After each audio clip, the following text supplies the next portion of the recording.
Hey, what's up, guys? Welcome back to the weekly scraps. Okay, so I saw the video, the interview, the infamous slash famous video of Sean Strickland discussing what it's like to be a UFC fighter and answering a lady and pretty much telling her how her kids should follow their dream to become an MMA slash UFC fighter. I'm gonna say this. Sean Strickland was not wrong, but his delivery could have been packaged just a little bit better. But that's what you get when you get Sean Strickland. You're gonna get the raw, uncut version, tell it to you straight, no cutting corners. And I read the comments. This is what always kills me. When I read the comments and then people just kind of act like they know something that they do not know. They speak on it as if they are an expert. They speak on it as if they have experience. They speak on it as if they've done it. They've lived it. And they've seen these things firsthand when they have no freaking clue or idea what they're talking about. This video, I want to disclose what I made in my first UFC contract. Now, guys, I'm not going to talk about what I make now because I've done that in the past, ruffled some feathers, and of course, now looking back on it in hindsight, I did it prematurely thinking that the numbers were going to be disclosed anyway. If I knew that they weren't, I wouldn't have done that. So make sure that is very, very clear. But my first UFC contract back in 2014 is 2023 now. I'm pretty much a vet in the game. I would imagine that's what people would label me as. I've been there, done that, and I've made my way up through the ringer, and it's been a bit of a rocky road. Now, I'm gonna paint the picture. I'm a college kid. When I started fighting and started MMA, I was a sophomore in college, and my friend's birthday tomorrow. I was a sophomore in college over at SUNY Cortland.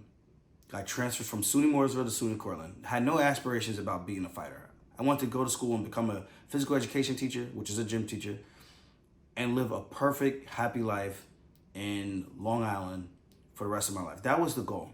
Be a teacher, get a job early. Starting salary in Long Island at my high school was $56,000 for the year. That was like the average in Long Island. So you could imagine if you could start coming out of college at a salary like that, summer's off, this is the way. And then some teachers make up to $120K for the year in Long Island. So I'm painting the picture. This was my goal. Start $56,000. Each year it goes up. Eventually get my master's degree. That paycheck also goes up. And also teach wrestling. And then that paycheck also brings in some more cake. Life's good. Then I ran into my good friend from way back then, John Jones, who I met at SUNY Mooresville, who was training down the road. So John Jones training down the road at SUNY Cortland. I see his pictures and videos on MySpace. I message him. I say, hey, brother, I want to come down and try this out. He said, with open arms, like, yeah, come down. And then when I said, I'm coming down, he straight up, just flat out told me, and this is brother to brother speaking, right? It's like, Ninja, you ain't gonna come. You ain't gonna show up. And I'm just like, yo, my ninja, I guarantee you I'm gonna pull up. Bet. Pulled up, never stopped training since that day. That was a conversation between him and I way back then. John, I really did enjoy John's company back then. I didn't really know him all that well, but he was cool when it came to the wrestling, showing me stuff at the dorm rooms and stuff like that. Not the dorm rooms, but the wrestling mats. Recorded one of my first wrestling matches, my comeback win, which is on YouTube. John was just really cool. And I don't know what happened along the way. I think something happened. Whatever. That's a whole nother conversation. We're not as cool as we once were, but that's natural. Obviously, he would train somewhere else. I train somewhere else. I break down fights. I can't be biased, so it's not like I'm gonna be sitting there just saying John was gonna beat everyone just because I try to give the goods. But even though he's that good, where it's gonna be hard to beat him no matter who you are. With that being said, I started training SUNY Cortland. Eventually get to the UFC. I'm a full-time professional fighter while I am in college. After my last season in 2011, I make the pro jump from amateur I'm fighting in between seasons now, guys. In between seasons, wrestling seasons, I would jump and take a fight here and there, short notice. I didn't care. I just wanted experience. I wanted to compete. The love of the sport. I didn't care about money. I didn't care about any of that things. it's a fight. There was something exhilarating about doing that at 19, or should I say 20, I think 19 as well. 19, 20, I'm gonna say 19, 20 years old. And of course 21 when I'm a senior now. I finished my senior year of collegiate wrestling. I cried my eyes out. I took 6. I lost my last match of the season. The same thing I did my junior year. I lost my last match. I took 4th. I lost my last match. And then I take 6 and lost my last match. Burned, went. 1 month later, I'm making my pro debut against Sergio da Silva, RIP. Rest in peace to Sergio. Good friend of Jared Gordon. Small community man, also from New York. Made my debut against him. I have a crazy debut. It's probably about 2 30-24 scorecards, 30-25. Yeah, 30-25s. And I think maybe 1 30-24. I would have to go look it up to verify that. But crazy. It was just a crazy debut, right? I'm doing flying knees, jumping, switch kicks, everything I seen Anderson Silva did on TV. I'm trying to do the same thing. I'm throwing spinning back fists. I'm a young, invincible human being. I don't care. I'm just doing stuff. I don't really even know technique. I'm just throwing stuff and it sticks.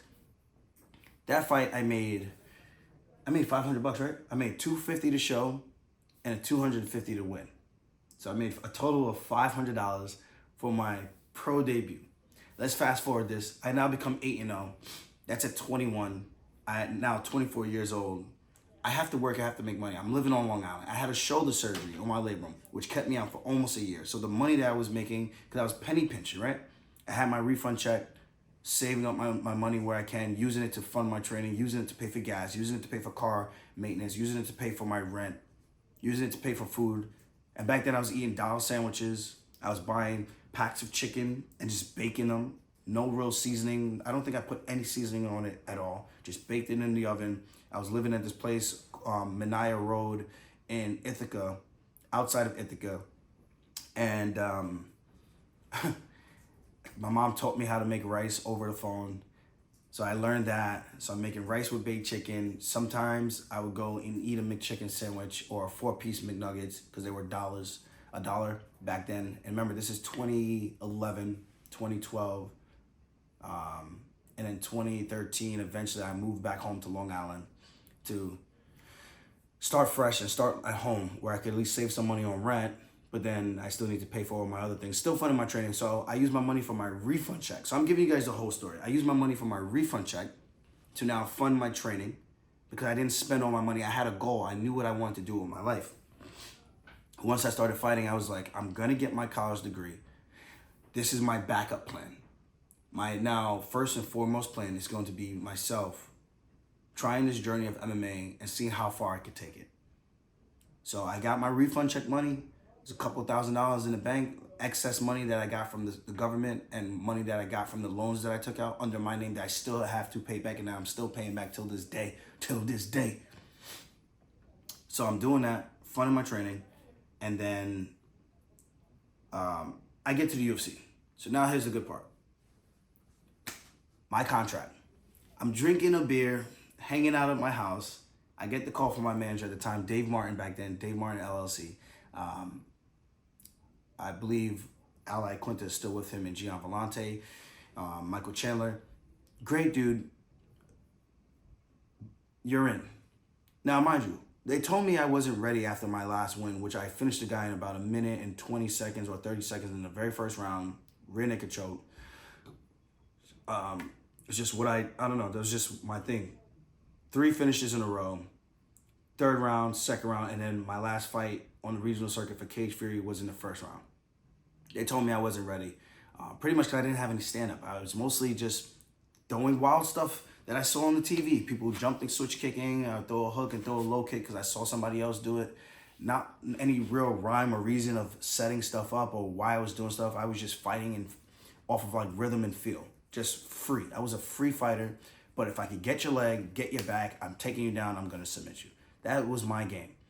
So I wasn't ready. Eventually, they call, short notice fight. I think Brian Caraway pulls out of the fight. 2014, pulls out. You're ready, you're in. 4.5 weeks notice, I fight Cody Gibson, my first contract. I was supposed to fight Lucas Martins. He ends up getting hurt. Now it's another debut guy. So I'm like, thank God, because Lucas Martins used to fight at 155. Then he fought at 145. Somehow, someway, he made 135. He made bantamweight. He was big. I was big, but he was big. And I didn't cut as much weight as I cut now. Back then, I was walking around maybe 158 pounds. 55, 58 pounds. So the weight cut was a lot easier. Where now I'm walking around north of 170. It's times have changed. I'm getting a little hockey out here. So enter Cody Gibson. I fight him, who just took second in the Ultimate Fighter. My contract now is for 8-8.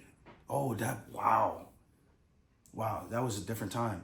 8, 10, 12, 8-8. My first fight on my contract. So guys, 2014. I do believe now the going rate is about 20. It's I think 10-10 or 12-12. I don't want to misspeak. The new debut guys will have to verify that, coming off contenders or whatnot. So the money has gone up little by little. But my first fight, 8-8, Cody Gibson. My second fight, I fight Hugo Vienna. 10-10, I win. So I show up, step on the scale, I make weight, I get the 8,000. I step into the cage. Well, actually, I have to step into the cage. I step into the cage, I get my 8,000. Win or lose, well, win. You have to win, and then you get your other side of the money, which is another 8,000. So I made 16 grand.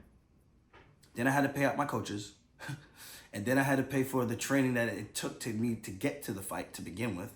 So that covered those expenses. So that replenished the expenses I spent to get to the fight. And then I'm also paying for extra flights. I'm paying for hotel rooms. So that's 16,000. That looks so great. Like, oh, you just made 16 grand. And then the most important guy of them all, Uncle Sam. Gotta make sure you pay Uncle Sam, because I'm getting paid directly. I don't have a business at this time. I'm getting paid to Aljamain Sterling. I'm not getting paid to my corporation that I now have. So, with that being said, 8-8, Hugo Vienna 10-10, Takei Mizugaki, who was ranked 6 at the time. Guys, my third UFC fight, I'm fighting the number 6 guy in the world with no real stand-up. No real stand-up whatsoever. My stand-up was just, I'm going to kick you, I'm going to run, kick you, I'm going to run. I'm going to throw a jab here and there, or this looping hook. Hopefully you run into it, and eventually you get mad because I keep hitting you and you can't catch me, and then I take you down. That was my game. I beat the number 6 guy in the world. I submit him in the 3rd round. That was 12-12. Then I fight my last fight on my contract, thinking, they offered me another deal, but the deal I didn't like. It wasn't the number that I thought I was going to get.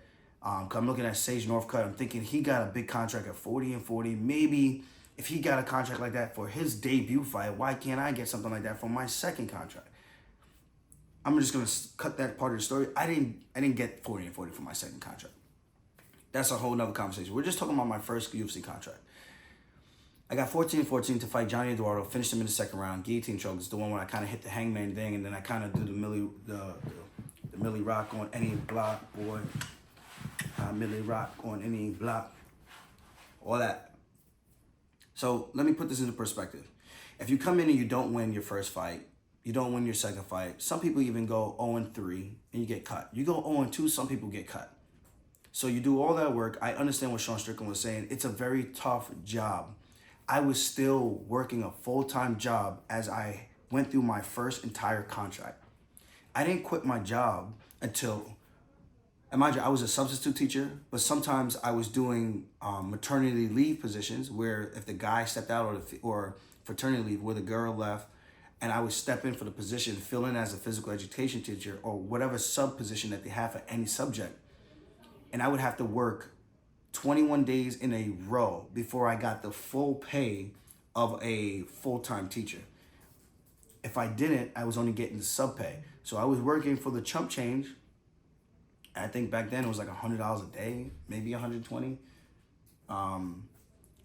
But I was just subbing. I mean, so it wasn't like super strenuous work. So in between the days, in between periods, I would try to run to the gym at the school and try to get a lift in, or if I had 2 or 3 periods off in a row, I would go to my gym, try to hit pads, then come back, finish up the day, and at the end of the day, I would run back to the gym and get a second workout in for the day. So it was a grind.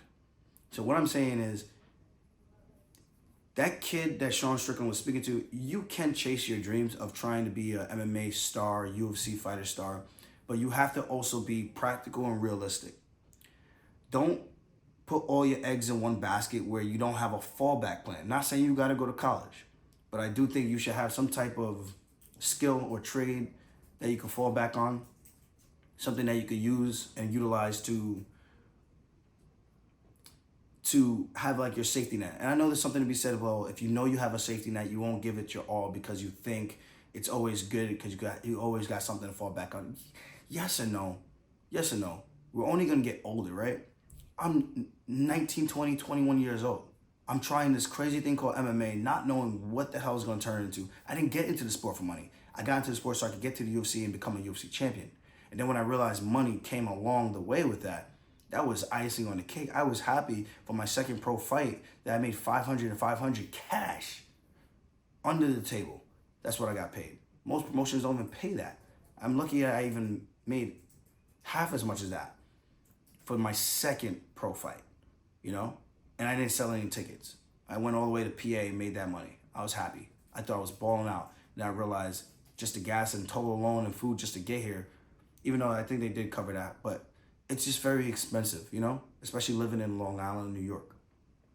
So I'm saying this kid, you can follow your dream and accomplish this tough task of becoming a UFC champion. It's not easy to do.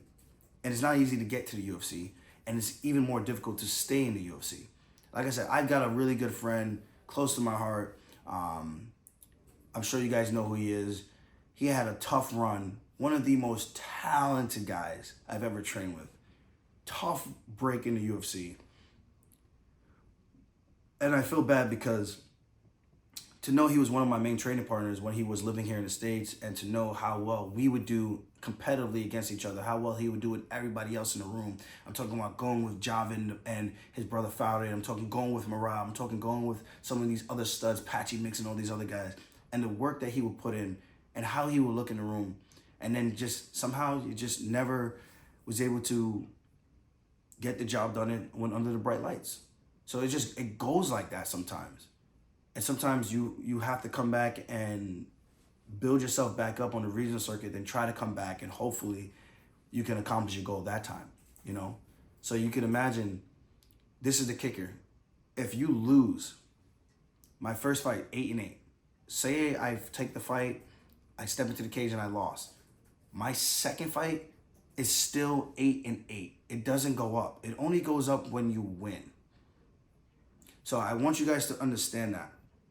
And I hope this isn't like a negative thing for me. I just want people to be educated on what they're talking about, because it blows my mind when people start talking about this stuff. I'm not going to talk about what I make now. I'm in a much better place.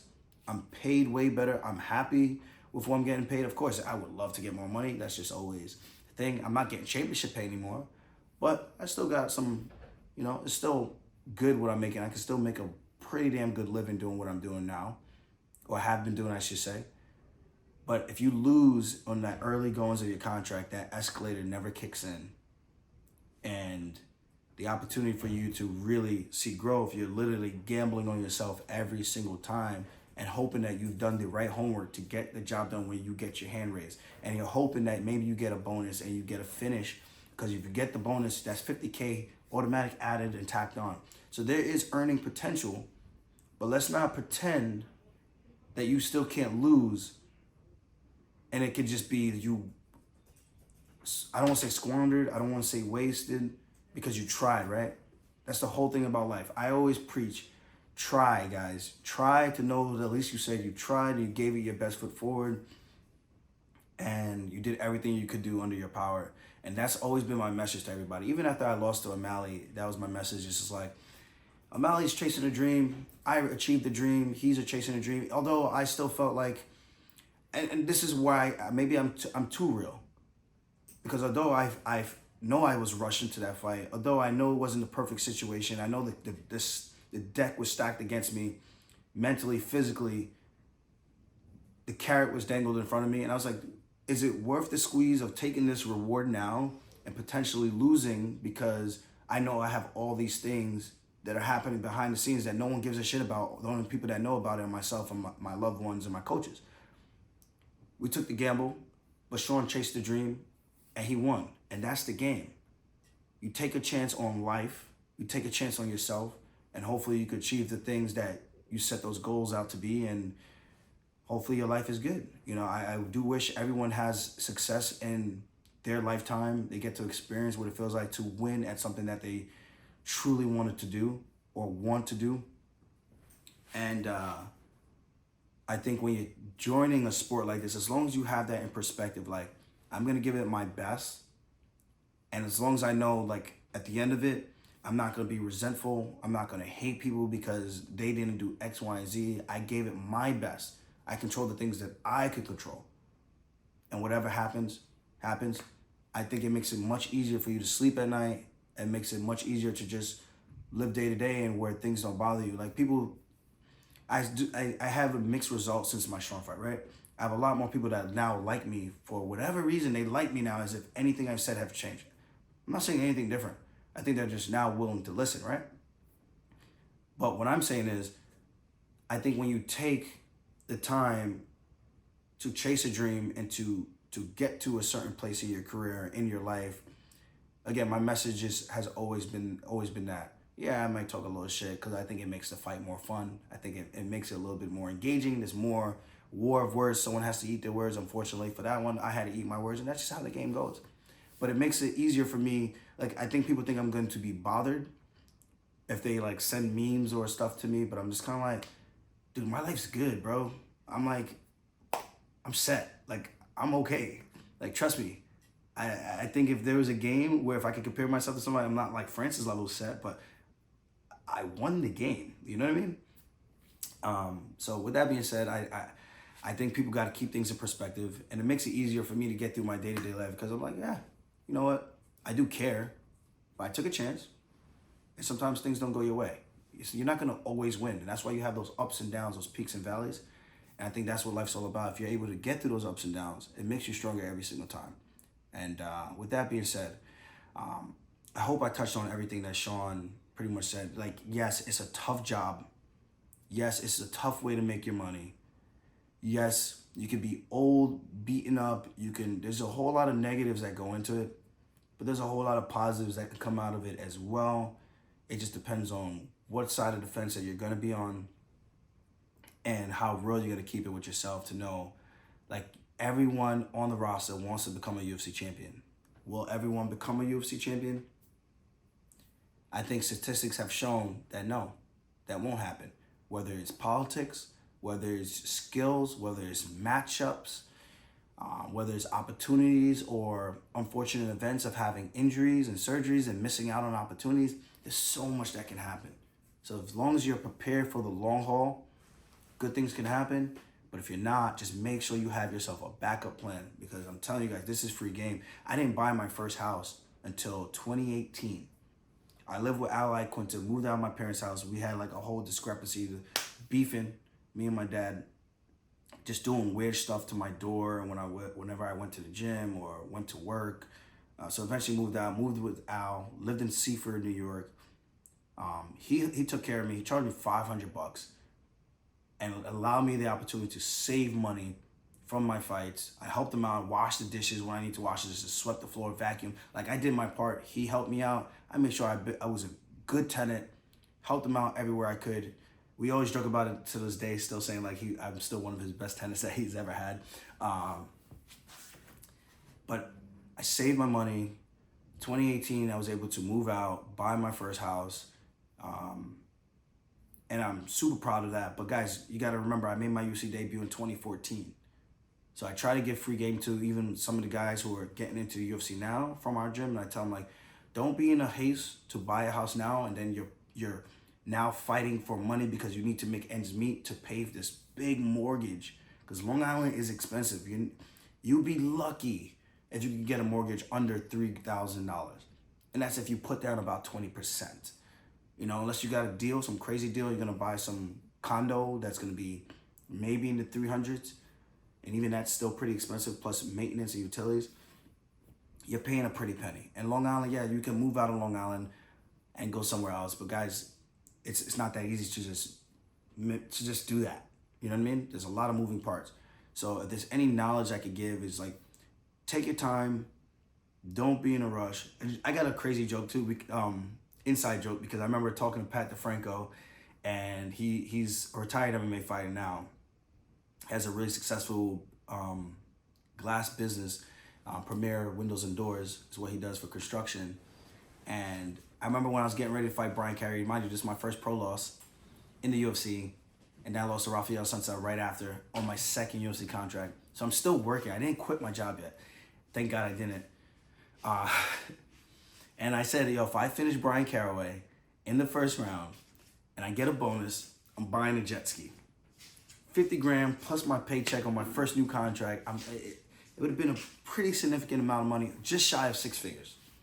So I'm thinking all these crazy thoughts in my head, and I end up and I lose my next one. So I get no escalator again. No escalator. Not again. It's my first time not getting an escalator, but the first one and the second one, and then my third fight I beat Taquino Mendez. So now I finally get the escalator going into the next fight after that. So with that being said, follow your dreams. Sorry to make this long-winded. I typically hate doing that, but I hope this was beneficial. I hope people get something out of this. But always have a backup plan, man. I'm not perfect. I'm not the smartest guy in the room. I tend to look to my elders and try to see mistakes that they made, see things that they've done correct, see how I could take notes from them, see how I can do things the right way, or try to do things a little bit differently depending on how they did things. And I think that's where knowledge comes from, being able to humble yourself to look at other people and say, it'd be nice to get advice from this guy. It'd be nice to watch and take notes and be like, I don't know all the answers, because I don't have all the answers. And get that inside knowledge and being able to do things the right way, or a better way. So with that being said, do your homework. Always bet on yourself. But if you're gonna bet on yourself, do it the smart way. Make sure you have a backup plan, either one or two different things. Because life is long. Life is short, but it's also very long. So it's okay to be sad about certain things, but at the end of the day, once that sadness stops, or you have your moment of sadness, I should say, you gotta dust yourself off, pick yourself up, and go again.